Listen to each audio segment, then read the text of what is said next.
Restaurants मुहतात अंदाज में अपने दरवाजे खोल रहे हैं। हेयर सैलून्स ने अपनी अपॉइंटमेंट्स देना शुरू कर दी हैं। खेल के मैदान चहचहाते बच्चों से भर गए हैं। यानी न्यूयॉर्क का शहर अपने मामूल पर लौटने से एक कदम और करीब आ चुका है। 22 जून को न्यूयॉर्क बहाली के दूसरे मरहले में दाखिल हुआ है। कोविड-19 से सबसे ज्यादा हलाकतें इसी शहर में हुई, जिसके बाद इसे मुकम्मल तौर पर बंद कर दिया गया था। I want the city to feel safe. मैं चाहती हूँ कि हम शहर में महफूज महसूस करें और यही सबसे अहम है। मैं चाहती हूँ कि हम सब न सिर्फ वायरस से महफूज रहें बल्कि दीगर तमाम समाजी मसाइल को मिलजुल कर मुहज़्ज़ब तरीके से हल करें। न्यूयॉर्क में रेस्टोरेंट्स रात के खाने के लिए खुले हैं। वो रेस्टोरेंट्स जो सिर्फ खाना घरों में पहुंचा रहे थे, अब वो टेरेस और बरामदे में बैठने का इंतजाम कर रहे हैं। कई मरहलों पर मुश्तमिल ओपन रेस्टोरेंट नामी ये प्रोग्राम कम से कम 45,000 नौकरियां बरकरार रखने और खुली जगहों पर बैठकर खाना खाने को फरोग देने की एक कोशिश का हिस्सा है। कुछ इलाकों में रेस्टोरेंट्स को सड़कों पर बाइक चलाने के रास्ते और पार्किंग की जगहें खाने की मेजें लगाने के लिए दे दी गई हैं, ताकि इनका काम किसी तरह चलता रहे। We have suffered immensely, but it's worth it.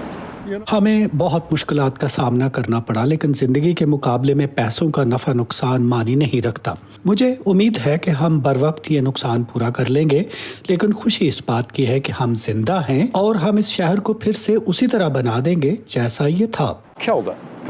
हमारा कारोबार मुकम्मल तौर पर तबाह हो गया। हमने बहुत थोड़े खाने और पीने के सामान से दोबारा आगाज किया है, यानी पहले के मुकाबले में 10%। हम किराया अदा नहीं कर सकते, हम किसी किस्म का बिल अदा नहीं कर सकते, हम अपने मुलाजमीन को तनख्वाह नहीं दे सकते। खाली जगहों पर अब सैकड़ों इश्तहार नजर आ रहे हैं, जो कोरोना के सबब होने वाली 3 माह की बंदिश के असरात कहे जा सकते हैं। रेस्टोरेंट्स, गैर अहम कारोबार और कपड़ों की दुकानें, जो न्यूयॉर्क शहर के मामूल का हिस्सा थीं, अब एक लग्जरी बन चुकी हैं।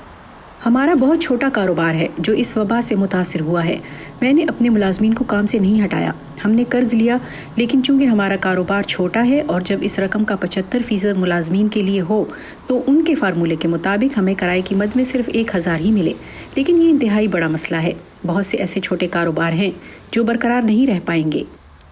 फैशन की सनत को तब्दीली का भी सामना है, और जब बहुत से लोग घरों से काम कर रहे हैं तो आरामदेह और जरा लंबे ड्रेस फैशन का हिस्सा बन गए हैं। हेयर सैलून अपने ग्राहकों को देखकर खुश हैं, लेकिन अभी सिर्फ आप पहले से वक्त लेकर ही आ सकते हैं, और नए कानून के मुताबिक पहले के मुकाबले में सिर्फ आधे ग्राहक एक वक्त में यहाँ मौजूद हो सकते हैं। हो सकता है अब नेल सैलून भी खुल जाएं, लेकिन अभी तो वो बंद ही हैं। नीना विश्नवा के साथ Ayesha Khalid, voice of America.